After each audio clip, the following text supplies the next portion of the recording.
Between the changing remote worker hybrid leadership demand and the changing demographic, a lot of what we know about leadership has to change. How do we overcome leadership limitations that is required in this day and age? And that's coming up next on Marc Haine Live.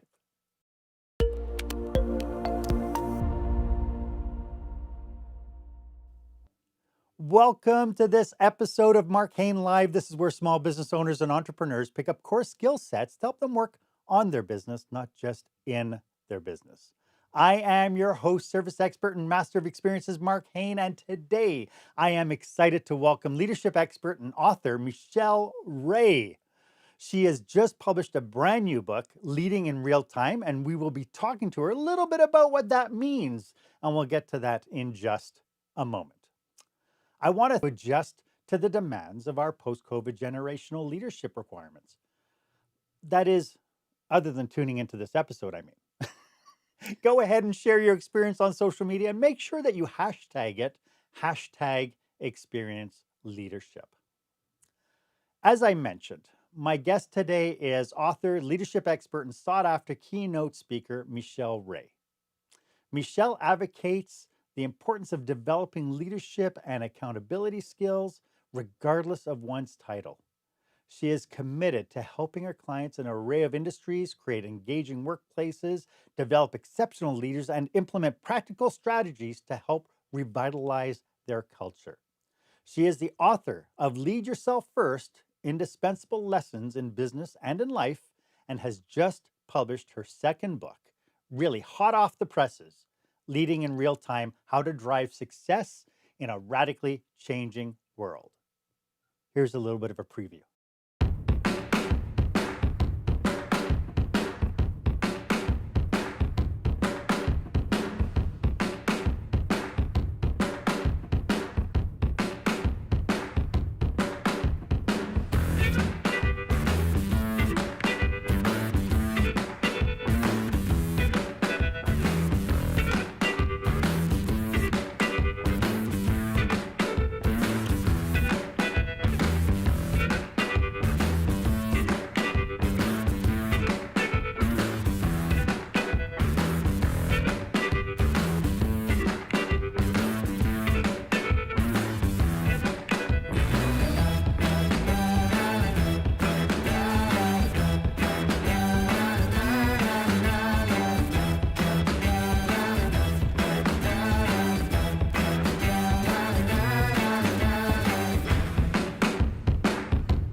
Welcome, Michelle. It's so great to have you on the show today. Thank you, Mark. It's such a pleasure to be here. I wanted to make absolutely sure we did everything in our power to make sure that everybody knows what your book is about. But maybe you can start off by telling us a little bit about what you do for your clients. Well, my goal with my clients is to inspire, inform, and help leaders and their teams to ignite the power of positive change. Nice, nice. And you do that through, obviously, I've seen you doing keynote presentations. I know that Mhm. people are constantly calling you up and saying, come on to our big stage. Do you do coaching and consulting as well? Yes, I do, because I think it's so important for leaders to stay current and, those leaders who are open about what they need to develop in their own skill set, they're the ones I love to work with. Nice, nice. Um, your new book, brand spanking Yes. new, leading in real time. Why is this so timely for today? I think it's because, with leadership, the traditional view was very much long term. We'd look out over the horizon and plan our strategies. And right now, I think if there's anything that we've learned, especially over the last 18 months, is that leadership has become much more present moment based. And that's how we need to lead, is in the now, so that we can remain ready, responsive, and relevant to answer the call. Nice, nice. And so, leading in real time, and we talked, in my opening, I talked about this idea that, we've gone through COVID, which created this huge big shakeup in how we do things. And I know from a leadership perspective, we went from this idea of command and control to now we have remote workers. We had to figure Yeah. out, how do we trust our workforce? Are you seeing any other trends that are starting to rear its head, through the pandemic? Well, that point that you just made there about trust, I mean, that's certainly key. It's always been the key to great workplace relationships. If you don't trust people, you don't have you have a relationship problem first of all. And I think that I would agree that that's one of the most important things in this day and age. And also just understanding the diverse composition of your workforce. The fact that people can be working for your organization from all over the world, and just understanding that they may have a different mindset to you. They're very very conscious of what's going on around them in the world, and there's no delineation between being passionate about a particular social issue, whether you're at work or whether you are not at work. So people are passionate wherever they are about a multitude of things, and as leaders we need to really understand that, and they have no fear about expressing their voice and using their voice to create change. It's very, very different to So when I was working for a leader, I was going to say. you were working for who? When I was working for a leader, when I started my career, I Yeah. think that we kind of revered our leaders, we put them on a pedestal. But I think when you look at the current state of the workforce and business, you know, people want to be on a level playing field with their leaders. They want parity, they want transparency, they want to be able to collaborate, they want to be seen as an equal. I think it's a case now that they're calling out the leaders. They've Hmm. realized that leaders are human beings first. Yes. And to that end, they're also fallible. That's And right. they don't, I joke about how, when I was an underling, and like you mentioned, you kind of revered the leaders. You said Hmm. sir an awful lot. We weren't on first name basis with our bosses, Yes. and you respected that they knew what was good for the company. They knew they you figured they knew what was good for you, and so on. And I remember thinking, man, I can't wait until I get into a leadership role, so I'll know everything too, and people will come and I'll have all the answers. And it's like, Yes. okay, when exactly is that going to happen? Right. It never happens, Mark. We never have all of the answers. And that's another, reality check for many leaders is we've got to put our egos to one side. And I'd like to just demonstrate that this is how we have to lead today. We can't lead like this. And we definitely don't want to lead like this. This is the way we need to lead now. Yes. And it's a big ask for many leaders to really understand what it means to know that you don't know everything, and that by the way, I love this quote from Steve Jobs. He had many wonderful sayings, but this one is so apropos. He said, I don't hire smart people to tell them what to do. I hire smart people so they can tell me what to do. Think about that. And Yes. that's where we need to be. And that's a whole different paradigm shift now. Hmm. What do you think has happened? What's happened over the last few years that you think has caused that shift? Well, I just think social media has definitely played a role in the sense that everybody can broadcast their own opinion, and they can do it anytime they like. So, people are really keen to do that. And I also think, as I mentioned before, just the way that the workforce has changed and how educated they are, that, that their paradigm for leadership is very different to, for example, how mine was. So it's just we have a voice and we've always had a voice, but the way the world is and technology, we can now access that technology to use our voice. So I think that's been one of the fundamental shifts that we've seen. Yeah, yeah. And so, with when it came to your book, I Yeah. love the title, "Leading in Real Time." Um, the decision to write this book, what Uh-huh. happened that made you go, "Wow, we need this information"? That's a really great question. I think, I can't be anyone else except me, so I'll just tell you straight how it was. I believe that I had this aha moment that I was thinking about all of my clients throughout the pandemic and thinking about leaders, people I've worked with, and thinking about the importance of staying relevant.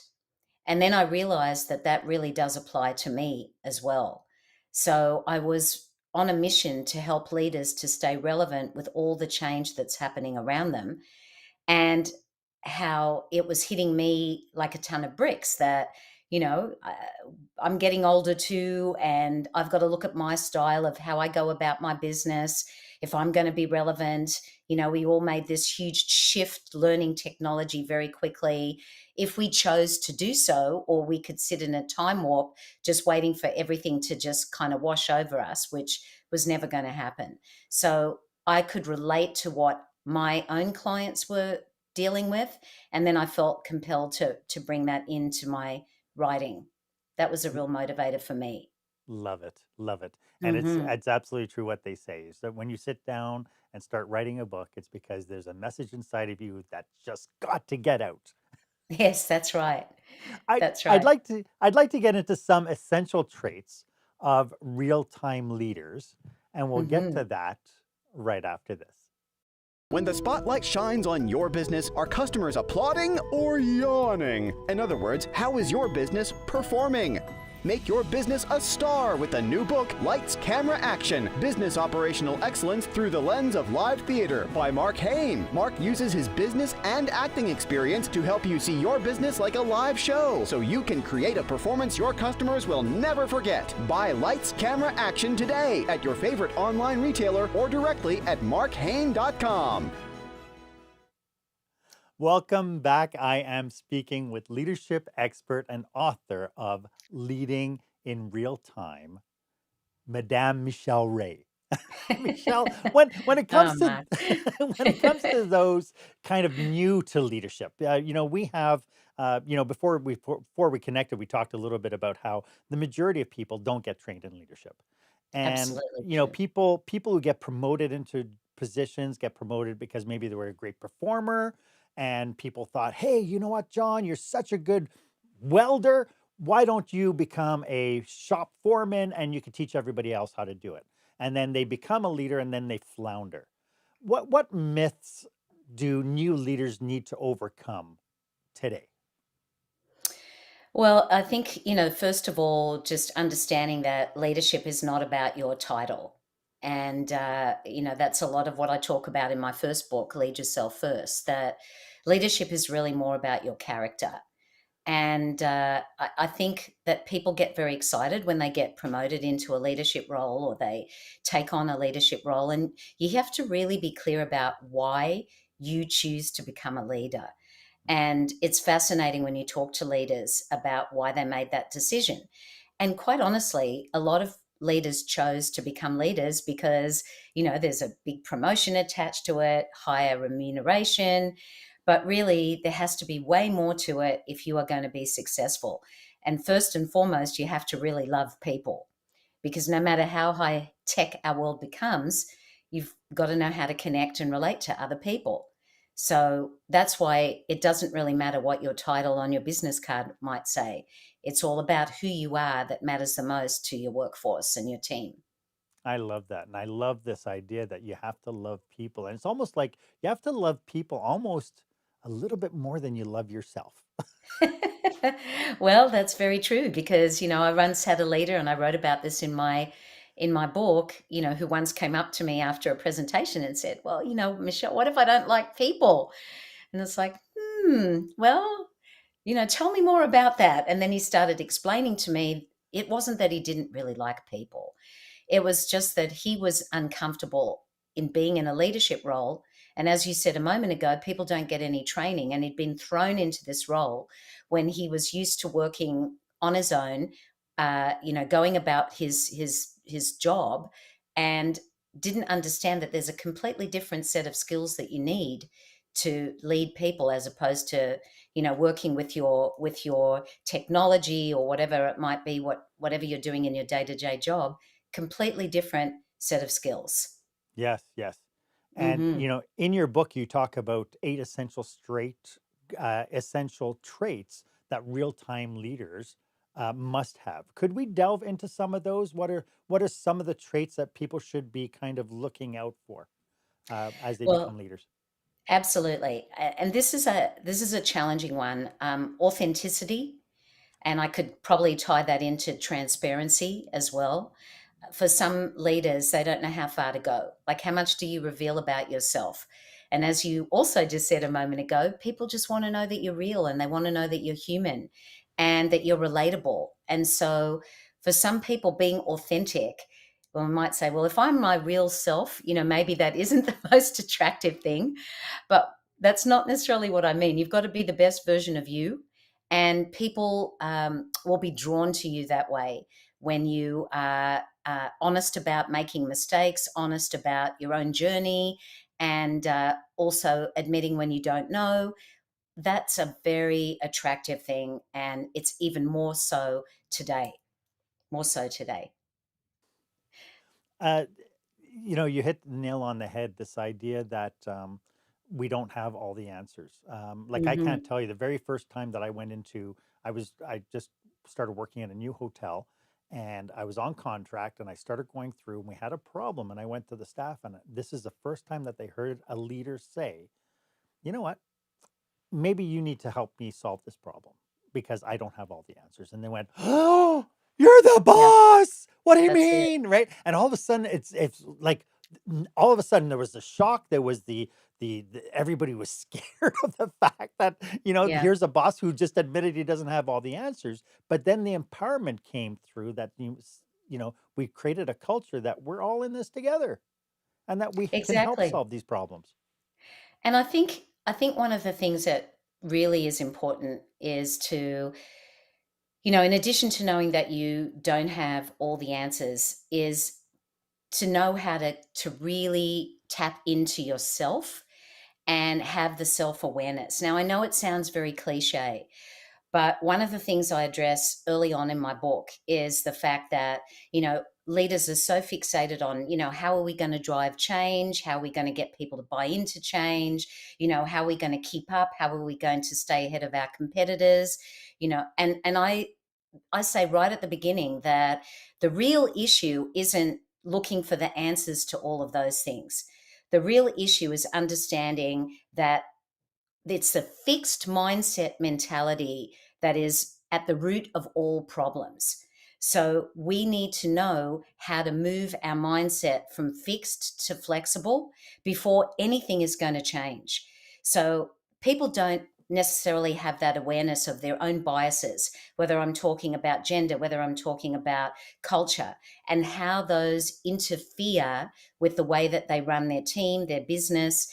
It's very, very subtle, but understanding yourself is the key to having success as a leader, and being able to go, maybe the way that I'm operating isn't working, and how ready am I to open my mind to what's actually happening.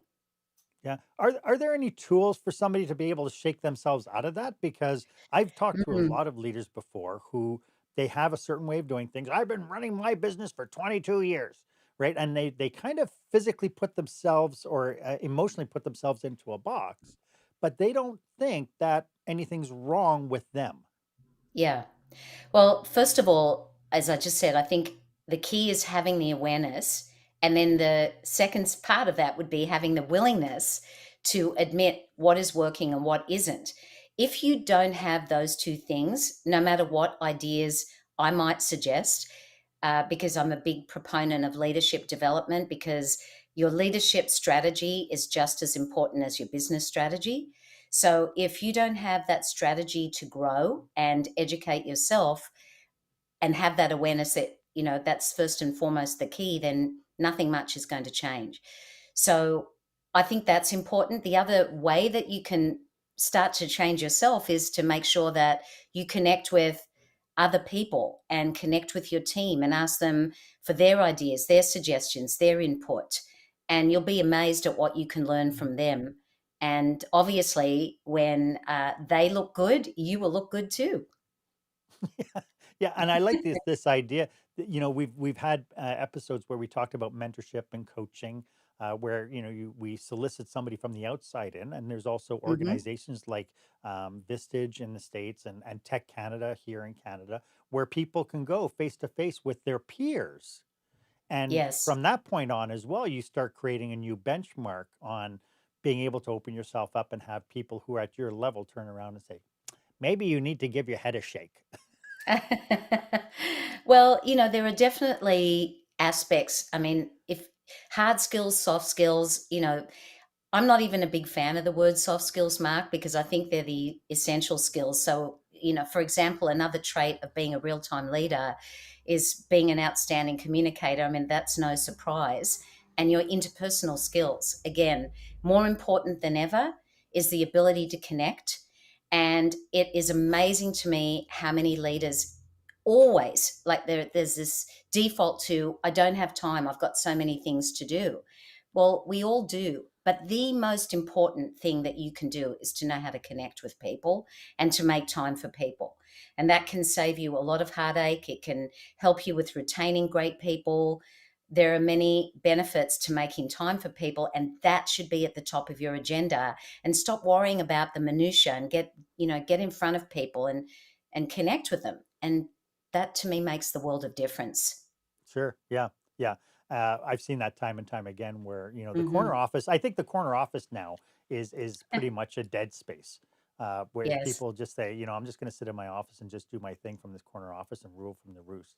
I think is gone, and and nothing I think emphasizes that more than any episode of Undercover Boss, where where the boss goes out and all of a sudden is shocked at how the employees think about the company or about him personally or about their jobs and so on. And this idea of being able to walk around and actually connect with the human beings that we've hired, I think is essential. And, imagine, and I think this is very confronting for a leader, but imagine, you know, hearing messages, learning more about being a great leader, recognizing your own shortcomings, and then being able to say to a team member, I've been giving this a lot of thought, and there are some about my own leadership style and some of the feedback I've been given recently. And I just want you to know that there are things I'm looking at to be better at what I do. Just that one sentence can Yeah. make such a difference in the relationship. It doesn't take much, and people will appreciate that about you. So there's another trait there about humility. Yes.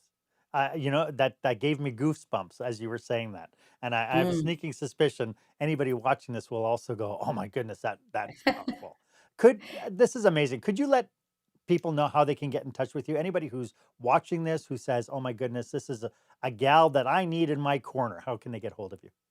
Thank you, Mark. My website is michelleray.com. With my Aussie accent, sometimes people don't even hear the word Ray. I still have my Aussie accent, as you know. MICHELLERAY.com. And my Nice. contact info is there. Thank you. Lovely. And I did put it in the show notes. So feel free, if you're watching this, you can scroll down into the show notes and click on any of the links there to connect with Michelle. Michelle, could we talk a little bit about what it takes? You mentioned this word authenticity. How does Hmm. one nurture these authentic connections? I mean, it's one thing to say that you have to connect with people, and it's not just about walking the shop floor and going, "Hey, yo." How like Absolutely not. what does it mean to authentically connect, and how do we nurture some of these relationships? Well, again, I think first you have to know where you are at in yourself. And people are used to interacting with you a certain way. So when run out of your shop, whether you're on the shop floor, whether you're in a factory, whether you're in an office, wherever you are, or even on a Zoom meeting or whatever the case may be, and all of a sudden you start acting differently, people are going to think, what are you on? Like, what are you doing? So it takes time, and that's what I would advocate is just recognizing that changing yourself can take time. So rather than rushing into trying to apply all of these, asking more questions, stop telling people what to do, those kind of fundamental things is to just be aware, think about the conversations that you're going to have, plan for those conversations, and actually practice being that type of leader who is, wanting to ask more and tell less. Just doing those simple things step by step, and they can become a habit for change. I know that there are some leaders out there who would be hearing this and saying, I have 400 employees. How the heck do you expect me to connect? Obviously, 400 employees means that you have a certain hierarchy. How does one start as, top of the food chain? How does one start figuring out how to Great leverage some of this? question. Whoo, I love this question. Well, there's a gentleman in my book that I wrote about. I think he has like 2,000 employees in total. Not all of them are in the same location. And I had the pleasure of working with this organization, big company. And the thing that struck me was the very moment I met this CEO. Like, he was personable, he was smiling. The first event that we had done had been cancelled due to a snowstorm. This was just before the pandemic in Vancouver. It was January 2020. And and I built a rapport with him and asked him if I could interview him for my book several months later. And, I also posed that question to him. His executive assistant had said to me, just check in with him and he'll tell you that he's constantly writing notes to people, sending out cards to people, personalizing his communication. And he was known for that. So despite the size of his workforce, he was making a point, connecting with his own leadership, finding out what was going on with their teams, shooting the breeze with people. Maybe sometimes it was unexpected, but he made it a priority. And that's why people were so drawn to him. And he was very personable because he knew it had to be the most important thing that he did.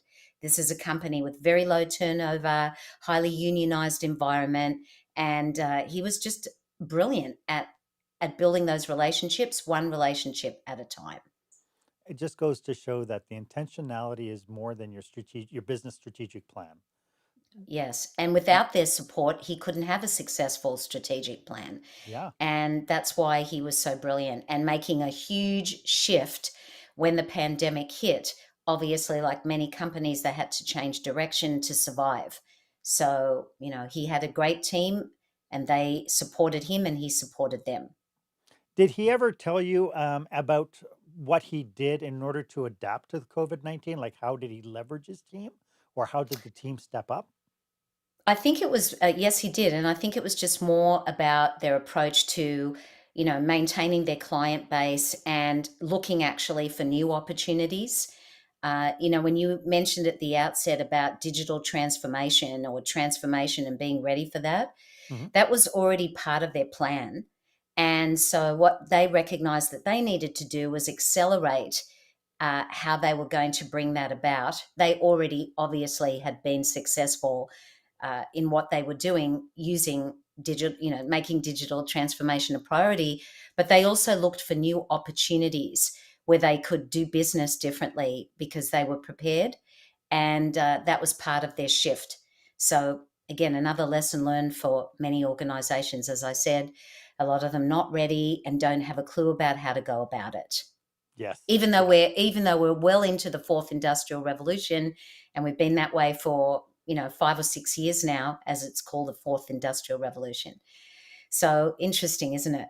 It is. It is so interesting. And I Mm. had one of our colleagues on, Danielle Silverman, talking about the Titanic effect, about how we Ah. hold on to certain things. And it's like, yeah, and I can't tell you how many times I've gone into small businesses where they say, I just don't understand it. I started this business 15 years ago when we were so successful and we haven't changed anything. I don't understand what's different. And I think my message, exactly, and I think my message is there's several. Complacency is the enemy of success.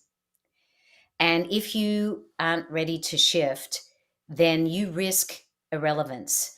And we've already heard of many examples of organizations that, unfortunately, without being ready to shift, as I said, from fixed to flexible, they run the risk of becoming irrelevant much more quickly. Yes, yes. Mm. And fizzling out, right? And, you know, Exactly. I mean, there are examples all over the place, right? We hear about, somebody like Blockbuster, which at the time seemed to be indestructible, or Kodak, and so many different companies who kept Hmm. on their path doing the same thing that they had done for decades. And because of that, they Yes. became irrelevant. Yeah, and I think that again, because there were people in those two examples who definitely had ideas to shift the organization, but they weren't listening. So that's key. And I think just coming back to the point about the traits of, being a real-time leader and why it's so important to be consistent and be trustworthy. These are some other aspects of it. Being a great listener, and being the best version of yourself. I mean, I know again, very basic to hear that information, but we remember. We remember our encounters with our leaders. I remember them like they were yesterday. I remember, well, my first boss was my dad. So after him, when I got a real job, I still remember. And unfortunately, I didn't have such great role models. So it's, this is still true today, that one negative experience can stay with you. You remember what those conversations were like. You remember what that person looked like. So we create an impression, and we want that to be the best possible impression that is going to leave a lasting imprint on people's minds and hearts too. Love it. You're so right. As you were saying that, it's like, right away I flashed back to my very first manager and how I felt with him Hmm. constantly. And if anything, I could credit him because I could look at him and say, I never ever want to be like Steve. And I can remember two very different ones. I can remember one looking me in the eye when, my first job in the 1980s, that I got on my own, and this boss looked at me and said, I don't have to tell you anything. And so all these years later, I remember that conversation. And then I can contrast that with mentors and incredible leaders who were very intentional about asking me lots of questions to help me solve my own problem, and trusted me to be able to do that. So there are some fundamental things, Mark. I think that in a radically changing world, how to drive success in a radically changing world, the subtitle of Leading in Real Time, Mhm. there are some evergreen skills, but so much has changed. But there are some things that we always need to remember, and that's one of them. Yeah. And to me, it just feels like it's just coming down to the power of being human. Absolutely. Very, very true. I've got a chapter in my book called The Human Factor as well. There you Yes, go. that's right. Michelle, this is amazing. We will be back with more of Michelle Ray right after this. When you're delivering an important speech to a huge audience, it's easy to lose your place or go way over time. Give yourself an advantage with the Pro Speaker Presentation Speech Timer app. No more checking your watch or calling for time. The Pro Speaker Presentation Speech Timer app keeps you on track with easy-to-see timers, even changing color for visual prompts during your speech. And you can set audio cues to practice, or set it to vibrate so you don't even have to look. Be the pro you know you are. Download the app at speakerpresentationtimer.com. Welcome back. I hope you are getting tons of really great nuggets from Michelle. This is absolutely fantastic. And it is so refreshing to hear somebody willing to talk about kind of these traits and these aspects of leadership that are that are crucial, I think, to becoming a more human leader. One of the challenges that we see, and we see it in politics right now. We're seeing this idea of accountability in leadership. We Hmm. see credibility, and you mentioned it. It's like when we talk badly to a person as a leader, that person's going to remember it. For us, it's just maybe it's a momentary blowout, Hmm. but to the person Yes. we're talking to, they're going to remember this. And that lends to how our credibility is reflected in when we stand up in front of the group and talk about our mission and talk about our vision and talk about our purpose. How can we increase what you call in your book the accountability and credibility quotient? Wow, I love that question. Well, first of all, it comes back to something I don't believe I have said yet, which is, what is real time leadership? And real time leadership is about understanding what is right in front of you. That's the simplest explanation. But to really grasp that, to really deeply understand what that means, it's also about knowing what the best course of action is in the moment.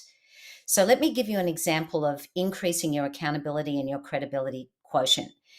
The CEO of Zoom, when Zoom were having all kinds of issues and breakdowns, and I think the most fundamental challenge that they had, if many of us can remember, during most of, well, a fair bit of 2020, was they were getting Zoom bombers dropping into meetings, and that was causing a lot of angst. Obviously, people crashing Zoom meetings that weren't meant to be there, and the CEO went public and told people that we know how this is such a big problem, and I want you to know that I'm taking it on myself to apologize and to do everything humanly possible to rectify it. So he didn't pull any punches. He didn't try to pretend it wasn't happening. He didn't make any excuses. He said, this is on us, and we're going to get to the heart of the issue. And in my mind, when he did that, it increased his credibility quotient, because credibility is something that we are constantly earning. And it's not something that you just have just because you're a CEO, coming back to my point earlier about titles. So when you're an in the moment leader and you understand exactly what's going on and you're tuned into that, and you take action that is going to rectify an issue, for example, as huge as that one was, then people are going to respect you for it. So that's one thing, is, again, admitting mistakes, admitting things happen that are outside of your control. And when you focus, Mark, on what's in your control, that is also one of the most powerful things you can do. You can control the type of leader that you are. You can create a great environment where people want to work. You can attract the best people based on that culture. All of those things are 100% within your control. That's where we want to spend our energy. Love it. I love it because it is about what's inside here first. Yes. I love it. As people go through this, the obviously leaders will make mistakes. Mm-hmm. And you talked about Zoom. Well, that was a platform issue. It was never anything intentional. I mean, really, Right. at the end of it, Zoom, because of COVID-19, all of a sudden they had exponential growth that they Oh, just weren't ready for at the time. And having him stand up and say, we weren't ready, and mm-hmm. taking on that accountability is one thing. When we talk about this idea of accountability, Yes. of our own behavior, Mm-hmm. again, we're seeing this in politics, right? Where people get called out for a behavior that they had. And, you know, how much accountability, self accountability should they publicize? Oh, well, I guess it would depend on the situation. That's why it's really good to know yourself, to check in with other people who know you very well in those kind of circumstances, and in terms of how much you might disclose or not disclose, if that's what you mean. But I think people really expect that in a leader. They expect them to take ownership, because leaders build leaders. And leaders build leaders by taking the lead and owning up to whether something hasn't gone the way that they thought it would. And I think that's so important. So we need to take ownership. And I believe the word accountability gets a bad rap, Mark. I think it needs to be seen as a positive. Yeah. And that's what it is we use the word empowerment a lot. But really, what that means is, it means giving somebody ownership so that they can grow. And that's not about delegation, isn't abdication. It's not about saying, hey, you're the nearest warm body and I want to give you this dirty job to do because I don't want to do it. Love that. That is a quote that everybody here should tweet. Delegation is not abdication. That is Yes, a tweetable exactly. phrase. Michelle, this is absolutely fantastic. Are there any cautionaries that we should be considering when people are thinking about, changing how they start looking at their own leadership? And anything they should be aware of as a cautionary? Well, I think it's really about, as I said, just being aware of, what am I doing right now that is meaningful and that is relevant? And if there are certain practices that maybe don't quite fit right now, I think when you can see that in your organization and in yourself, that's going to help you to be more of a real-time leader. So that would be one thing, and just knowing that, again, change is a constant, and we're constantly needing to adapt. And I think, if anything, what we also have learned is the importance of being able to anticipate. So, as a very wise radio commentator in Australia who was on the airwaves when I was growing up, and my first foray into work was in the media industry in radio and television, this fellow used to say, expect the unexpected.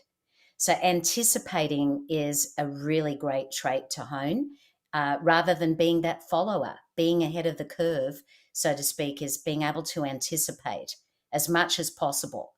And that's a big difference between leading in a crisis over which you have no control. When crises occur, it's something you didn't expect. But when you are able to focus on, again, what you can control, that is a wonderful trait to have as a leader.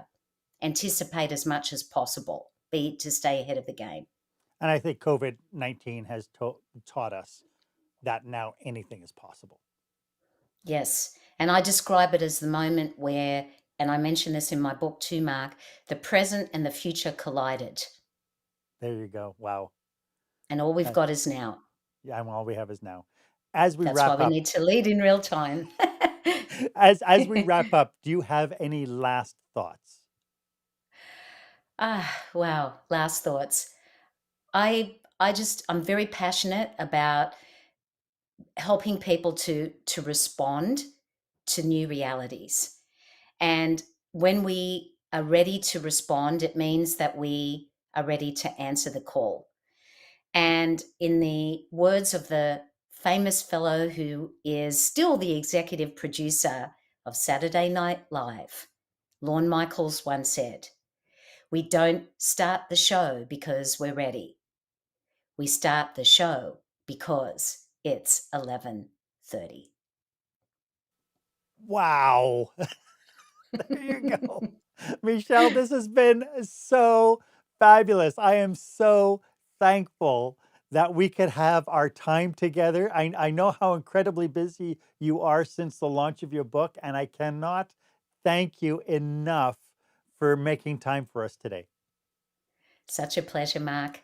If anybody wants more, I'm going to be online delivering a webinar tomorrow, and I can make that link available to you, Mark. And if people want to attend, it's completely complimentary to get more of leading in real time and to go to Fan, Amazon and buy my fan. book. And so your book is available on Amazon. I put the link in the show notes, but they can also go Wonderful. to your website to buy it as well, can't they? They can, they can. This is such a critical time for any author when you're in that pre-launch phase. The Yes. book is going to be officially available. It is available now. It'll be released on the 23rd. So, if people buy it through Amazon or any online retailer, it really helps. Love it. This has been so amazing. Michelle, again, thank you so much for your time today. Such a pleasure, Mark. Thanks for having me. That's all the time that we have for today. I really appreciate you being here as well to take in this episode.